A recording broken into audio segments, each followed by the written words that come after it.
अस्सलाम वालेकुम। कैसे हैं आप सब? मैं उम्मीद करती हूँ खैरियत से होंगे। यारम बाइस मेरा हमीद की ये थर्ड एपिसोड है। वो बरतानिया के तीसरे मसरूफ तरीन एयरपोर्ट की ऊंची छत तले एड़ी के बल घूम घूम गई। मास्टर, मैं आ गई हूँ आग लगाने, इसने मुंह पर हाथ रखकर चिल्ला कर कहा। चंद लोगों ने इसे हैरत से देखा। भले से देखें, इसे परवाह नहीं थी। वो घेरदार सफेद शलवार और गोल दामन कमीज में मलबूस थी। इसका सफेद लंबा दुपट्टा मास्टर एयरपोर्ट की सफाई कर रहा था और खासकर हर आने जाने वाले के सामान के साथ उलझ रहा था। इसने फिर से दोनों बाजू फैलाकर एड़ी के बल घूम कर कहा, मैं आ गई हूँ मास्टर, मैं अब कभी नहीं रोऊंगी और तुम मुझे कभी न रुलाना। खुशबख्ती का अगर कोई नकारा था तो वो इस वक्त इमरा का यही नारा था। मुसर्रत और शादमानी का अगर कोई इशारा था तो वो यही एड़ी के बल घूम जाना था। सुकून व राहत का दरिया का अगर कोई किनारा ना था तो वो इमरा का वजूद सारा था। वो एकदम से आज़ादी के शदीद एहसास में घिर गई थी। ये एहसास बहुत खुश आइन था कि वो हर दुख से दूर हो गई है और यहाँ इसे सब इमरा की हैसियत से जानेंगे और बस। जहाँ सुबह हो गई, शाम और रात, लेकिन कोई आह नहीं। दुखों के इस्तारे छुप गए और खुशियों की अलामतें जा बजा नजर आने लगी। बरसगीर के हाकिम वक्त की सरजमीन पर लहराता इसका सफेद दुपट्टा जहाज का बादबान बना, इसकी कश्ती को खुले नीले पानियों में क्रवा करने लगा। एक अमरीकी टीन एजिज अपने छोटे से इलेक्ट्रिक गिटार पर यूट्यूब म्यूजिक बैंड का गाना ऑर्डिनरी लव बजा रहा था। बंगाल के शहर को अपनी आंखों में समोए और अपनी शर्मीली मुस्कुराहट से इसे फूंकते बंगाली नौ बेहता दुल्हन अपने महबूब शोहर के कान में सरगोशी कर रही थी। बंगाल की शर्माहट और ऑर्डिनरी लव की धुन ने इसे नई दुनिया में आमद पर खुशामदीद कहा। वो फिदा सी हो गई और अमरीका टीन एजिस के पास खड़ी होकर मुस्कुरा मुस्कुरा कर इसे दाद देने लगी। इसे कोई लेने नहीं आया था। वो 3 घंटे से इंतजार कर रही थी, लेकिन उसे इंतजार से कोई मसला नहीं था। वो अगले 3 घंटे और इंतजार कर सकती थी। अब इसे कोई मसला नहीं था भाई। इसे अपने नाम का बोर्ड दूर से नजर आया। लॉन्ग क्रॉस बैग लटकाए एक चाइनीज मिक्स कोरियन लड़की भागती हुई आ रही थी। मैं हूँ इमरा। वो लपक कर इस कोरियन लड़की की तरफ लपकी, वरना जिस तेजी से वो भाग रही थी ऐसा लग रहा था इसे लेने नहीं बाय बाय करने आई हो। ओ इस्लाम, सॉरी मुझे देर हो गई। कोई बात नहीं, चले। इमरान ने इस्लाम का जवाब दिया। इसे अच्छा लगा कि हेलो की बजाय इस्लाम कहा। दरअसल जिसे तुम्हें लेने आना था इसका एक्सीडेंट हो गया आते हुए और मुझे आना पड़ा। ज्यादा इंतजार तो नहीं करना पड़ा। वो शर्मिंदा हो रही थी कि कोई उसे वक्त पर लेने न आ सका। इमरा की शक्ल बनी, फिर इसकी हंसी निकल गई। हाना आगे आगे चलने लगी और वो इतनी तेजी से चल रही थी कि इमरा के लिए इसका साथ देना मुश्किल हो रहा था। दोनों टैक्सी में बैठ गई, बिल्डिंग तक आई, सामान ऊपर लाई और फ्लैट के अंदर आ गई। फ्लैट खाली था। 2 कमरे सामने, छोटा सा लाउंज और लाउंज के सामने ही ओपन किचन। इमरा की आंखें आजाद सा खुल गईं। ऐसा साफ सुथरा फ्लैट मेरे लिए, वाओ। हाना इसे एक कमरे में ले आई जहां 2 सिंगल बेड रखे थे और न जाने कैसे जगह निकालकर फर्श पर एक फोल्डिंग मैट्रेस बिछाया गया था। जहां मैट्रेस बिछा था यकीनन वो इनके चलने फिरने की चंद कदमी जगह थी। ये आपका बिस्तर है। इसने फर्शी बिस्तर की तरफ इशारा किया और इमरा का मुंह बन गया। वो क्यों सोए नीचे? बराए मेहरबानी इसके अलावा किसी चीज को हाथ मत लगाइएगा। ये फिक्रा इसने जबरन मुस्कुराकर लेकिन दरख्वास्त अंदाज में कहा। क्योंकि हाफ चाइनीज थी तो जरा झुक कर कहा। जब तक वो ताज़ा दम हुई, हाना ने इसे कॉफी और सैंडविचेस बना दिए। ये मेरी तरफ से। छोटी सी ट्रे को आगे करते हुए इसने ऐसी खुशी से कहा जैसे अपने कीमती खजाने में से इसे कुछ अनायत कर रही हो। इमरा देख कर रह गई। इतनी लंबी फ्लाइट के बाद इसे ये छोटा सा ख्वान पेश किया जा रहा था। शायद ये इब्ताइया हो और असली स्वैपर खाना रात में हो। इमरा सोचने लगी और साथ इसने ये भी सोचा कि अगर कोई गैर मुल्की इनके घर आया होता तो फिर बड़ी मेज के साथ एक और मेज लगाई जाती लवाजमात को रखने के लिए, और ये इब्ताइया होता। तफसीली खाने की तो बात ही तफसीली होती। मुझे देर हो रही है, मुझे जाना है। और जाते जाते भी वो फिर से कह गई, बराए मेहरबानी किसी भी चीज को हाथ मत लगाइएगा। लेकिन वो एक एक चीज को हाथ लगाती रही। स्टडी टेबल पर रखी नई नई अशकाल के परफ्यूम को स्प्रे करने से इसने अबदा की। दरअसल वो सिर्फ ये देख रही थी कि वो किस कदर असली है। यानी कि ये जो कहा जाता है कि पाकिस्तान में कितना भी महंगा और हाई ब्रांड का परफ्यूम ले लिया जाए वो असल की कॉपी ही होता है, असल नहीं। तो ये कितना सच है। सबके परफ्यूम्स बेतरकीब स्प्रे करते इसे कुछ कुछ हकीकी सच का अंदाजा हो रहा था कि पाकिस्तान में वो असल की कॉपी ही खरीदती रही है। پورا فلیٹ متر ہو گیا اور وہ تھک گئی تو اس نے پرفیومز کی جان چھوڑ دی اور پھر وہیں قریب ہی کچھ میک اپ کا سامان رکھا تھا، وہ اسے دیکھنے لگی۔ البتہ کتابوں پر اس نے صرف ایک نظر ڈالی کیونکہ ان کے ٹائٹل ہی ایسے ایسے تھے جیسے ساری مصری کی تاریخ ہی وہاں نئے نت رنگوں سے سجا کر رکھ دی گئی ہو، اور عہد فرعون سے اسے کبھی دلچسپی نہیں رہی تھی۔ پھر وہ واش روم گئی، ایک ایک آئٹم کو چیک کیا، فیس واش، باڈی واش، لوشنز کو دیکھا، حتیٰ کہ باتھ ٹب کے کنارے رکھی چھوٹی چھوٹی بطخوں کو بھی۔ پھر وہ کچن میں آئی، ایک ایک کیبن کو کھول کر دیکھا، فوڈ آئٹمز کو سونگا بھی۔ دوسرا کمرہ لاک تھا، لاؤنج میں رکھا ٹی وی اس نے آن کیا، پہلے چینل چیک کرتی رہی، پھر ایک میوزک چینل لگا کر کچن میں آ کر نوڈلز بنانے لگی۔ 2 عدد نوڈلز کے پیکٹ بنائے، بڑے پیالے نما باؤل میں ڈالے اور ایڈورڈ مایا کو سنتے سنتے کھا گئی۔ باؤل کو میز پر ہی رکھ دیا اور ٹی وی بند کر کے سنگل بیڈ پر آ کر سو گئی۔ 30% ادا کیا تھا انہیں، کوئی مذاق تھا؟ رات کو 12 کے بعد کا وقت ہوگا جب اسے اٹھایا جا رہا تھا۔ مس پاکستان پلیز اٹھیے، ایک انجانی آواز اس کے سماعتوں سے روشناس ہوئی۔ پہلے تو وہ سمجھی کہ خواب ہے، سو وہ بس دور سوتی رہی۔ جب دوبارہ مس پاکستان کی آواز آئی تو اسے حیرت ہوئی کہ دادا لڑکی کی آواز میں کیوں بول رہے ہیں اور سیدھا سیدھا امرا کیوں نہیں کہہ رہے۔ لیڈی امرا پلیز، ورنہ میں آپ کی ناک کے پاس یہ سپرے کر دوں گی، اینڈ ٹرسٹ می، اس کی بو دنیا کی گندی ترین بو ہے، کئی ہفتوں تک ناک میں گھسی رہتی ہے اور کئی ہفتے تک کھانے کو دل نہیں چاہتا۔ امرا تو خواب میں دادا کے پاس بیٹھی نہاری کھا رہی تھی، سپرے کا ڈھکن کھلا اور دنیا کی گندی ترین بدبو اس کے ناک کے قریب آئی۔ وہ صحیح کہہ رہی تھی، وہ کئی ہفتوں کھانے والی نہیں تھی۔ دادا! وہ چلا کر اٹھ بیٹھی۔ ابھی میں نے سپرے نہیں کیا۔ اس نے کندھے اچکا کر سپرے کی بوتل پر ڈھکن رکھا۔ وہ اپنی سرخ بوجھل آنکھوں سے گہری سبز آنکھوں والی کو پہچاننے کی کوشش کرنے لگی۔ اس کی نظر دھندلا رہی تھی اور اس کی آنکھیں نیند کے بوجھ سے بند ہو رہی تھیں اور اسے گہرا سبز رنگ ہر طرف تیرتا ہوا نظر آ رہا تھا۔ اپنے ہاتھ بھی سبز سبز دکھ رہے تھے۔ سپرے کی بوتل کا ڈھکن پھر سے کھلا اور اس کی ناک کے قریب آیا۔ اس نے خفا سا ہو کر ہاتھ سے پرے کیا۔ اس بار اس کی آنکھیں پوری کھل گئی۔ اف، کیا بلا تھی یہ سپرے! کیا ضرورت تھی اسے ایجاد کرنے کی؟ کیا اس کے بنا ترقی نہ ہو سکتی تھی مہذب دنیا میں؟ کتنا غیر مہذب انداز ہے! امرا کی آواز انتہا کی غیر دوستانہ ہو گئی، گہری سبز آنکھیں پھیل گئی۔ غیر مہذب؟ شاید اس نے ہنسنا چاہا لیکن پھر ارادہ ملتوی کر دیا۔ تم لوگ کتنی بھی بڑی بڑی یونیورسٹیز میں پڑھ لو، بنیادی اخلاقی اصول کبھی نہیں سیکھو گے۔ امرا نے اپنی پہلی تقریر کا آغاز ماسٹر کی آمد کے 24 گھنٹے کے اندر اندر کر دیا۔ دیر قطن نہیں کی۔ کیوں کرتی دیر؟ اس بار سبز آنکھیں طنز سے اسے دیکھنے لگی۔ باہر آ جائیے مس امرا، کہہ کر وہ باہر چلی گئی۔ امرا کو لیڈی امرا کا نام اچھا لگا تھا لیکن نہ جانے کیوں اسے لگا اسے طنزاً لیڈی کہا گیا ہے۔ زیادہ سوچنے کی ماسٹر میں ضرورت نہیں تھی، وہ منہ دھو کر باہر آ گئی۔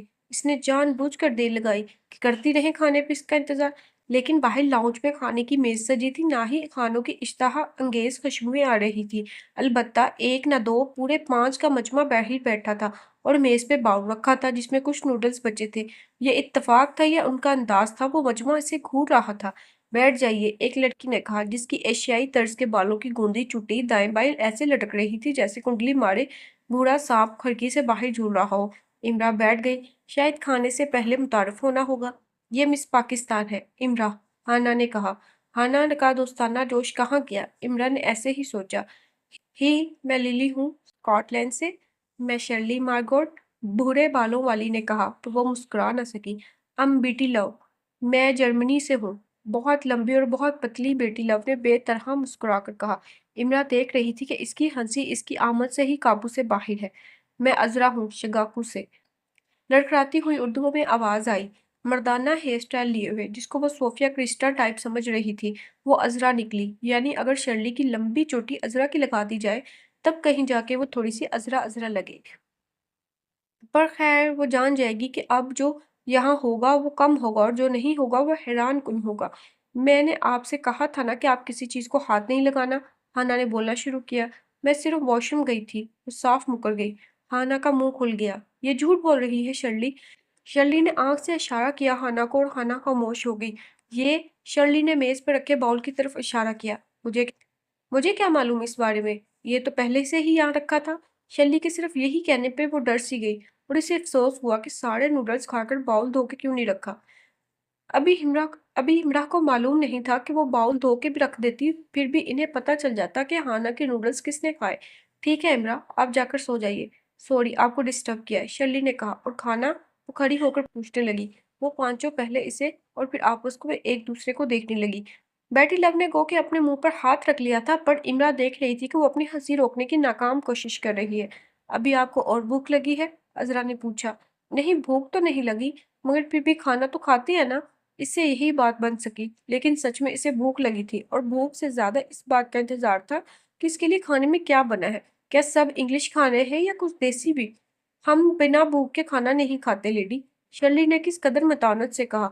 کھلاتے بھی نہیں؟ اس نے اردو میں کہا۔ کسی کی سمجھ میں نہیں آیا۔ بس عذرا نے اسے گھور کر دیکھا۔ وہ کمرے میں آئی اور فرشی بستر پر سو گئی۔ باہر بنبناہٹ ہوتی رہے 30% ادا کیا تھا، وہ اطمینان سے سو گئی۔ اگلے دن وہ سو کر اٹھی تو روم کی کھڑکی سے باہر کا منظر دیکھ کر اس کی چیخ نکل گئی۔ اتنی صفائی، اتنی خوبصورتی! بلڈنگ کے جس راستے سے وہ فلیٹ میں آئی تھی، یہ اس کے پچھلے کا منظر تھا، جہاں سرسبز گھاس کا کھلا خطہ تھا اور کیاریوں میں جگہ جگہ پھول لگے تھے۔ خطے کے پاس سڑک تھی اور جس پر دور دور تک گرد کے نشان نہ تھے، اور ایسا لگتا تھا کہ دھول مٹی اڑ کر اس خطے تک کبھی آئی ہی نہیں، اور اتنی خاموشی جیسے کوئی بنی نوع انسان زمین پر اترا ہی نہیں، اگر اترا بھی ہے تو وہ خاموشی کو خراج تحسین پیش کرنے میں مشغول ہے۔ کمرہ خالی تھا، سارا فلیٹ ہی خالی تھا۔ بیڈ کورز بے شکن تھے، اسٹڈی ٹیبل پر ایک بھی پرفیوم موجود نہیں تھا۔ واش روم میں کل رات تک نظر آنے والے سبھی شیمپو، فیس واش غائب تھے۔ وہ کچن میں آئی تو کاؤنٹر پہ ایک چٹ رکھی تھی۔ تمہارا ناشتہ؟ انڈا، جام، 4 ڈبل روٹی کے پیس، دودھ اور شوگر کی ایک پلیٹ پہ، کافی کے مگ میں ایک مگ جتنی کافی اور سائڈ پر رکھا ایک عدد ٹی بیگ۔ باقی چاروں کیبن کو ایک زنجیر سے پرو کر درمیان میں ایک چھوٹا سا تالا لگا دیا تھا۔ امرا کو ایک معمولی سا جھٹکا لگا یہ سب دیکھ کر۔ بس معمولی سا؟ اس کے پاس فون تو تھا، لیکن ابھی اس فون سے بات نہیں ہو سکتی تھی۔ رات ہانا نے اس کی بات پاکستان کروا دی تھی، اب ظاہر ہے اسے خود ہی فون کرنا ہوگا۔ اگر وہ اس معمولی سے جھٹکے کے بارے میں دادا سے لمبی بات کرنا چاہ رہی ہے تو لمبی بات پر لمبا بل بھی ادا کرنا پڑتا ہے۔ دوسری چٹ فریج پر لگی تھی۔ 9 بجے آ کر ڈربی تمہیں لے جائے گی یونیورسٹی، تیار رہنا۔ ناشتہ کر کے وہ تیار ہو گئی۔ ٹھیک 9 بجے ڈربی نامی چھوٹی سی لڑکی کے گڑیا ہی آئی۔ میں ڈربی ہوں، مجھے شرلی نے کہا تھا کہ تمہیں اپنے ساتھ یونیورسٹی لے جاؤں۔ میں امرا ہوں، میں آج پہلی بار یونیورسٹی جا رہی ہوں۔ یہ تمہیں دیکھ کر اندازہ لگایا جا سکتا ہے۔ وہ مسکرائی اور امرا کو اس کی مسکراہٹ بہت اچھی لگی۔ انفیکٹ امرا کو اس کی گھسی ہوئی جینز، گھسے ہوئے شوز بھی بہت اچھے لگے، اور اس کے بریسز والے دانت بھی، کیونکہ وہ ماسٹر یونیورسٹی میں قدم رکھنے جا رہی تھی۔ اسے ہر چیز اچھی لگنی تھی نا۔ آ جاؤ جلدی سے پھر۔ ڈربی تیزی سے باہر نکلی۔ فلیٹ کو لاک کر کے وہ اس کے پیچھے آئی۔ ڈربی ایک منی سی سائیکل کو لیے تیار کھڑی تھی۔ آ جاؤ، بیٹھ جاؤ۔ اس نے منی سی سائیکل کی پچھلی نشست کی طرف اشارہ کیا۔ تو اس پر ڈراپ کرنا تھا اسے، اس لیے خاص ڈربی کو بھیجا گیا تھا۔ کیا ہوا امرا؟ آ جاؤ نا، میں تمہیں گراؤں گی نہیں۔ لیکن شاید میں تمہیں گرا دوں۔ امرا اردو میں بڑبڑا کر رہ گئی اور اس منی سی لڑکی کی منی سی سائیکل پر بیٹھ گئی، لیکن پہلے اپنی شرمندگی چھپاتی رہی اور پھر اپنی ہنسی دباتی رہی۔ سڑکوں پر سے گزرتے اس نے کسی طرف بھی نہ دیکھا اور ڈربی کے پیچھے منہ چھپائے وہ اپنی ہنسی کے فواروں کو برسنے سے روکتی رہی اور سفید بادبان کو دریاب ماسٹر پر ہوا کے سنگ کرتی رہی۔ دادا، اس نے خیالوں میں دادا کو مخاطب کیا، مجھے اتنی ہنسی آ رہی ہے کہ میرا جی چاہتا ہے اس سڑک پر کود جاؤں اور پیٹ کے بل ہاتھ رکھ کر اتنی زور زور سے ہنسوں کہ سارا ماسٹر اکٹھا ہو جائے۔ دادا، زندگی کیسے ہمیں چھوٹے معمولی بے کر قسم کے بہانوں پر ہنساتی ہے۔ دادا، مجھے وقت کے یہ بہانے اچھے لگے جو اس نے میری زندگی میں پرو دیے۔ اس دوران بار بار اس کی نظر ڈربی کے ان چند بالوں کی طرف اٹھ جاتی تھی جنہیں ڈربی نے سر سے بہت اوپر اٹھا کر چنی منی سی پونی میں باندھ رکھا تھا، اور خدا معاف کرے پونی ٹیل کے نام پر خاصا گہرا کلنک کا ٹیکا تھا۔ ہوا میں لہراتے وہ چھوٹی چڑیا کے دم جیسے لگ رہے تھے جو ایک ہی جگہ پر پھدکنے کے ناکام کوشش کر رہی تھی۔ ڈربی سنجیدگی اور متانت سے ایسے سائیکل چلا رہی تھی جیسے شاہ اردن کی سونے کی بگھی دہرا رہی ہو۔ سارا راستہ وہ امرا کی ہنسی کے ابشاروں کی بوچھار سہتی رہی۔ اسے اتارنے کے بعد وہ بولی بھی تو صرف اتنا، کتنی موٹی ہو تم، جاگنگ کیا کرو۔ ڈربی کیسے اسے اپنی سائیکل پر گھسیٹ کر وہاں تک لائی تھی اس کی پیشانی کا پسینہ بتا سکتا تھا۔ اب وہ آکسفورڈ روڈ پر برطانوی طرز کی تعمیر ساز عمارت کے عین سامنے کھڑی تھی۔ यूनिवर्सिटी में कैंपस आर्क के नीचे, जिसके ऊपर बड़े सुनहरी हरूफ में यूनिवर्सिटी ऑफ मास्टर जड़ा था, जिसकी बुनियाद 1824 में रखी गई थी। इल्म, हिकमत, इंसानियत जिस दरसगाह का माटू है, जो तकरीबन 40,000 के करीब स्टूडेंट को फाज़याब कर रही है। दुनिया की 10 बेहतरीन दरसगाहों में से एक, द यूनिवर्सिटी ऑफ मास्टर। वो मेन कैंपस को और आर्क को मगन अंदाज में देखने लगी। इस तर्ज तमीर की इमारत इसने लाहौर में भी देखी थी। इसे कुछ कुछ लाहौर अजायब घर जैसी भी लगी। इसे ये नहीं मालूम था कि अंदर कैसा जहान आबाद है, दुनिया के कैसे लायक फाइक काबिल उस्ताद यहाँ इकट्ठे किए गए हैं, और कैसे कैसे शागिर्दों के उस्ताद बना दिए गए हैं। हाँ, अभी फिलहाल वो कुछ नहीं जानती थी, और वो ये भी नहीं जानती थी कि वो बहुत जल्द बहुत कुछ जान जाएगी। बहुत कुछ। स्टूडेंट का जमगफीर ऐसे अंदर जा रहा था जैसे अंदर कोई चीज़ मुफ्त तकसीम की जा रही हो, जैसे कि बिरयानी, इटली में वो मशहूर पिज़्ज़ा जो इटली में भी नहीं मिलता। आ जाओ इमरा। डर्बी काफ़ी आगे जा चुकी थी। इमरा इसके साथ चलने लगी। इसने साइकिल को स्टैंड पे खड़ा किया। इसकी आंखें तेजी से अतराफ का जायजा ले रही थी, और इसकी समझ में नहीं आ रहा था कि किस तरफ देखे और किस तरफ को छोड़ दे।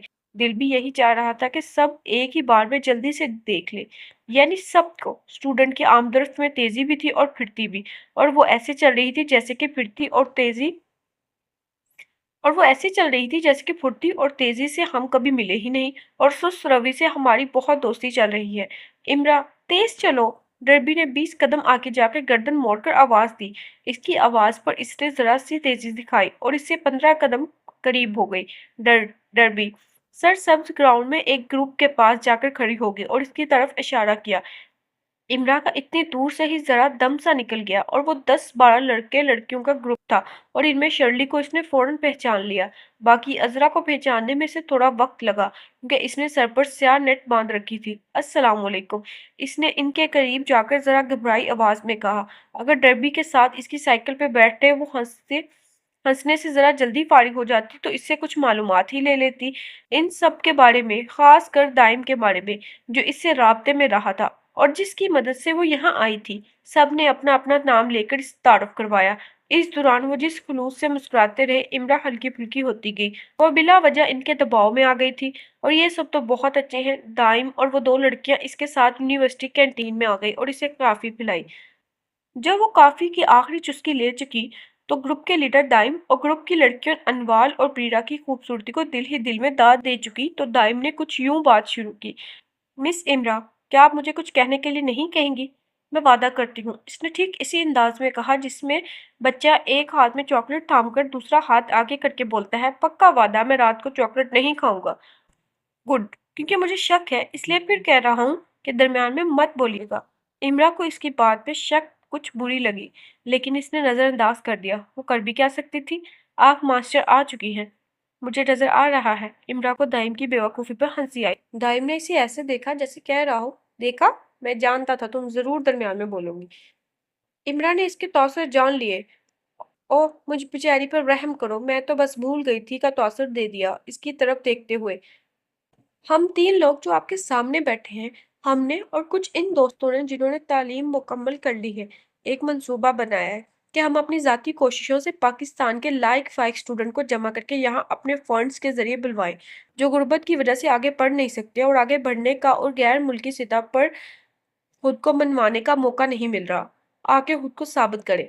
हम 30 लोगों ने मिलकर मुख्तलिफ तरीकों से फंड्स इकट्ठे किए, इवेंट्स किए, स्टॉल्स लगाए, कुछ म्यूजिक थिएटर किया, कुछ थोड़ी बहुत हमारी अपनी सेविंग्स थी। हमने मतलूबा हदफ निबट लिया। हम सिर्फ 5 स्टूडेंट ही अफोर्ड कर सकते थे, और वो भी इस सूरत में कि वो आते साथ जितना जल्द हो सके अपनी रहाइश का बंदोबस्त कर लें। बस सूरत देकर सिर्फ 3 लोगों को बुलवाया जा सकता था। हमें 1000 से ज्यादा दरख्वास्तें वसूल हुई। हमने इनमें से 5 का इंतखाब किया। वो गांव के छोटे कस्बों में से थे और मास्टर आना उनके लिए एक ख्वाब ही था। वो सब एक हफ्ता पहले ही आ गए थे, और आते साथ ही उन सब ने अपने लिए रहाइश का इंतजाम कर लिया, क्योंकि वो इल्म के साथ साथ हुनर के भी आलिम थे। इसलिए इन सभी को आते साथ ही जॉब मिल गई। इनमें से एक को गाड़ियों के लाख ठीक करना आता है। मुझे फक्र महसूस हो रहा है कि हम यहाँ ऐसे तालिब इल्म लाने में कामयाब हुए जिन्होंने अपने प्राइवेट तलीमी काबिलियत के साथ पंजाब बोर्ड टॉप किया, बल्कि साथ साथ गाड़ियों के लाख भी ठीक करता रहा, और एक दिन का भी नागा नहीं किया अपने काम और व तलीमी सरगर्मियों से। ہمیں جتنی بھی درخواستیں موصول ہوئیں وہ سب کم و بیش ایسی ہی تھی۔ آپ کی تعلیمی اسناد میں کچھ قابل ذکر نہیں تھا۔ اب ان 1000 میں سے 0 تھی۔ آپ لاہور میں رہتی تھی جہاں اچھے تعلیمی اداروں کی بھرمار ہے۔ آپ پڑھنے کے لیے اچھے سے اچھے کالج جاتی۔ آپ کے والد کا پاکستان میں ایک نام ہے، ان کا اپنا ذاتی قالینوں کا سٹور ہے پاکستان میں۔ آپ کا تو اپنا ذاتی مکان بھی ہے۔ آپ تو کوئی کام بھی نہیں کرتی تھی، پھر بھی آپ کی تعلیمی قابلیت میں کچھ قابل ذکر نہیں۔ آپ کسی بھی طرح اس اسکالرشپ کی مستحق نہیں۔ آپ کی درخواست پر جواب بھی نہیں دیا جانا چاہیے تھا، لیکن ہم نے جواب دیا۔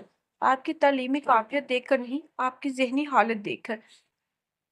اپنی آخری میل میں آپ نے لکھا تھا کہ میں ہوں ہی منوس ماری، میں جل کر مر جاؤں تو ہی اچھا ہے۔ اس سطر پر ہم نے ذرا توجہ دی۔ ماری ایک گروپ ممبر نے جو نفسیات کی طالبہ تھی آپ کی بھیجی گئی دوسری میلز بھی پڑھی اور اس نے اپنی رائے دی کہ آپ کی ذہانت بہت تباہ کن ہے۔ کسی بھی طرح کی ناکامی اٹھانے کے بعد مزید ناکامی آپ کو بالکل توڑ دے گی اور مایوس ہو کر آپ کچھ بھی کر سکتی ہیں۔ اس لیے ہم نے 1 مہینے کا وقت لیا آپ سے۔ ہم اس صورتحال پر کافی پریشان تھے۔ ہم اپنی اسکالرشپ دے چکے تھے، اب آپ کو کیا دیتے؟ لیکن آپ کو اس کیفیت میں بھی نہیں چھوڑ سکتے تھے، اس لیے اس بار ہم نے اپنی پاکٹ منی نکالی، کچھ دوسرے اسٹوڈنٹ سے رابطے کیے اور پھر سے 40 اسٹوڈنٹ نے آپ کے لیے فنڈز اکٹھے کیے، اور بہت مشکل سے، اتنی مشکل سے کہ آپ سوچ بھی نہیں سکتی، ہم نے مطلوبہ ہدف پورا کرنے کی کوشش کی۔ ان 40 اسٹوڈنٹ میں عیسائی، مسلم، انڈین، جاپانی، بنگالی، امریکن، فرانس سب شامل ہیں۔ اس لیے خاص طور پر آپ کو یہ ذہن نشین کروا دوں کہ ان افراد کا اور ان کی قوم کا احترام آپ پر لازم ہے۔ ہم نے آپ سے پوچھا کہ آپ 50% افورڈ کر سکتی ہیں؟ آپ نے کہا نہیں۔ مجھے یقین ہے اس 50% کے لیے آپ نے اتنی کوشش نہیں کی ہوگی جتنی ہم آپ کے لیے کر رہے تھے، لیکن آپ 30% ادائیگی پر مان گئی۔ اگر آپ 30% پہ بھی نہ مانتی تو آپ کے لیے مجھے وہ کار بیچنی پڑتی جو میں نے اپنے کالج کے زمانے میں اپنے پارٹ ٹائم جاب کی سیونگ سے خریدی تھی۔ یہ بات یاد رکھنے لائق ہے کہ جن 40 اسٹوڈنٹ نے آپ کے لیے فنڈز دیے وہ بہت امیر کہیں نہیں تھے، سب پڑھنے کے ساتھ ساتھ جاب کرتے ہیں اور ایک ایک پینی بچاتے ہیں۔ آپ کو معلوم ہونا چاہیے کہ آپ ہوا میں اڑ کر یا جادو کے زور سے یہاں نہیں آ گئی۔ ہر روز ہم نے آپ کے لیے میٹنگ کی ہے، صورتحال پر غور کیا ہے، کوئی ایک بھی ہاں کر کے پیچھے نہیں ہوا۔ کمائے گئے اور بچائے گئے ایک ایک پاؤنڈ کو انہوں نے آپ پر انویسٹ کیا ہے۔ انویسٹمنٹ کرنا سمجھتی ہیں نا آپ؟ انویسٹمنٹ اس لیے کی جاتی ہے کہ پیسے لگانے والے کو نفع ہو، اور یہ فائدہ وہ اس طرح سے لے رہے ہیں کہ تیسری دنیا کا ایک باشندہ تعلیم یافتہ ہو جائے، وہ اپنے ملک و قوم کو سہارا بنے۔ انہیں اس لیے آپ ان کے دیے گئے پورے پورے پیسے واپس کریں گی، 1 پاؤنڈ کم نہ 1 پاؤنڈ زیادہ، اور سارا منافع آپ لے جائیں گی۔ اس سارا منافع یا فائدے کے لیے انہوں نے انویسٹمنٹ کی ہے۔ میری بات کو برائے مہربانی سمجھے اور یاد تو ضرور رکھے، جنہوں نے آپ کو فنڈز دیے وہ آپ کو نہیں جانتے، کوئی ایک بھی آپ کو نہیں جانتا، شکل سے تو کوئی بھی نہیں جانتا، تاکہ آپ کی عزت نفس مجروح نہ ہو۔ ہم 3 کے سوا کوئی نہیں جانتا کہ وہ فنڈز آپ کے لیے اکٹھے کیے گئے۔ ہم آپ کی عزت نفس کا پورا خیال رکھا ہے۔ ایسا کبھی نہیں ہوگا کہ کوئی آپ کے پاس آ کر آپ کو کچھ بھی جتائے۔ اب میں دوسری طرف آتا ہوں۔ آپ سے کہا گیا اپنی رہائش اور کھانے کا ذمہ آپ کو لینا ہوگا۔ آپ نے کہا آپ یہاں آ کر دیکھ لیں گی۔ بہت اچھا، صرف یہی ایک اچھی اور مثبت بات تھی جو آپ نے کی تھی۔ جن 5 لڑکیوں کے ساتھ آپ رہیں ان سے ہم نے خاص درخواست کی تھی کہ آپ کو عارضی طور پر چند دن اپنے پاس رکھ لیں۔ آپ کو ایئرپورٹ ریسیو کرنے کے لیے جانے والے جس شخص کا ایکسیڈنٹ ہوا وہ ہمارے لیے رضاکار بنا تھا۔ جو آپ کو ایئرپورٹ سے لے کر گئی وہ اپنے اس دوست کے لیے آپ کی مدد کر رہی تھی جس کا ایکسیڈنٹ ہو گیا۔ جس بستر پر آپ کل سوئیں وہ میٹرس ان دونوں نے، اس نے نوال اور بریرا کی طرف اشارہ کیا، اپنی باقی مانیدہ بچی ہوئی سیونگ سے خرید کر وہاں رکھا۔ آپ کو ہانا نے منع کیا تھا کہ کسی چیز کو ہاتھ نہیں لگانا، لیکن آپ نے لگایا، پرفیومز کو اور ایسی دوسری چیزوں کو، بلکہ مجھے کہنا چاہیے کتابوں کے سوا ہر چیز کو۔ آپ نے 2 نوڈلز کے پیکٹ نکال کر کھائے۔ مس امرا، وہ سب بہت اچھی میزبان ہے، انفیکٹ ہم سب جانتے ہیں میزبانی کسے کہتے ہیں، لیکن ہم سب اور وہ سب اپنے گھروں میں نہیں ہیں۔ ہم اپنے گھروں، ملکوں، شہروں سے دور اکیلے یہاں رہ رہے ہیں، اپنی مدد آپ کے تحت۔ کاش رات ہی ہانا تھوڑا بہت آپ کو اپنے بارے میں بتا دیتی۔ وہ صرف 2 وقت کھاتی ہے، صبح وہ نوڈلز کا ایک پیکٹ کھاتی ہے اور رات کو جہاں وہ جاب کرتی ہے وہاں سے ایک برگر ملتا ہے اور ایک کپ کافی۔ وہ ایک ایک پاؤنڈ بچاتی ہے کیونکہ اپنے تعلیمی اخراجات وہ خود ہی اٹھا رہی ہے۔ کوریا میں رہنے والے اس کے گھر والے اخراجات کے نام پر اسے پاکستانی 1 روپیہ بھی نہیں بھیج سکتے۔ اس نے تن تہا ماسٹر میں اپنے پڑھنے کا خواب پورا کیا ہے۔ शायद ये बातें आपको मामूली लगे। आप जो लाहौर के तालीमी इदारों में पढ़ती हैं और जिसकी फीस वालिदैन अदा करते हैं, आप जिन्होंने कभी जॉब नहीं की, ना आपको जॉब की ज़रूरत पेश आई, आपको ये सब मामूली लगेगा क्योंकि आपने कभी ज़िंदगी में सख्त जदोजहद नहीं की, वो भी मुस्कुराकर हौसले से। यहाँ बहुत से ऐसे स्टूडेंट हैं जो ज़्यादा खाना नहीं खाते क्योंकि इन्हें ज़्यादा किताबें खरीदनी होती हैं। वो एक जीन्स, 2 टी-शर्ट में यहाँ अपनी डिग्री ले जाते हैं और मुस्कुराते हुए आते हैं और मुस्कुराते हुए ही जाते हैं। शर्ली, जिनके फ्लैट में आप रह रही हैं, इनके पास रहने के लिए आपके पास ज़्यादा से ज़्यादा आज का दिन है। फाइनल डेडलाइन ठीक 1 महीने की है। आपके 1 महीने का खाने का सामान वहाँ मौजूद है। आप आज ही अपनी रहाइश और जॉब का इंतज़ाम कर लें। वो रुका। Welcome to master miss Imra. इसने सांस भी ना लिया और फिर से शुरू हो गया। ये तो हो गई आपके यहाँ रहने के बारे में कुछ तफसीलात। अब आपको मैं कुछ तजावीज़ देता हूँ, यानी अच्छी बातें। और वो मुस्कुराया। बुरा ना मानिएगा, लेकिन यहाँ ये कहा जाता है कि पाकिस्तान, इंडिया, श्रीलंका और ऐसे दूसरे तरक्की पजीर ममालिक से आने वाले बहुत शिकायती होते हैं। सुस्त, काहिल, बहानेबाज। इन्हें लगता है, बल्कि इन्हें यकीन होता है कि सब मुश्किलें, तकलीफें, दुख इन्हीं को मिल गए हैं। रोने के बहाने ढूंढते हैं। आपकी शक्ल भी कुछ ऐसी ही लगती है, बल्कि इस वक्त लग भी रही है। रोइए, लेकिन दुख पर, तकलीफ पर, लेकिन मुश्किलात पर नहीं। यहाँ आपको कोई चुप नहीं करवाएगा। इसलिए नहीं कि यहाँ सब खुदगर्ज है, जैसा कि यहाँ के लोगों के बारे में सोचा और कहा जाता है, बल्कि वो समझते हैं कि रोना बेवकूफ़ी है। मैं भी यही समझता हूँ, नवाल और बरीरा भी यही समझती है। अगर छोटी बड़ी मुश्किलात पर रोने वाले को बार बार चुप करवाया जाएगा तो वो बुज़दिल बन जाएगा, बहादुर नहीं। मिस मिस इमरा अपनी सुस्ती, काहली और बहानाबाजी को यहाँ वहाँ कोई कूड़ादान देखकर इसमें डाल दे या आग लगा दे। असल जल मरना तो इन्हें चाहिए। आप लड़की हैं, कमजोर नहीं हैं। हमारे मजहब में कहाँ लड़की को कमजोर कहा है? कुरान पाक में जितनी बार मर्द का जिक्र आया है, उतनी बार औरत का भी जिक्र आया है।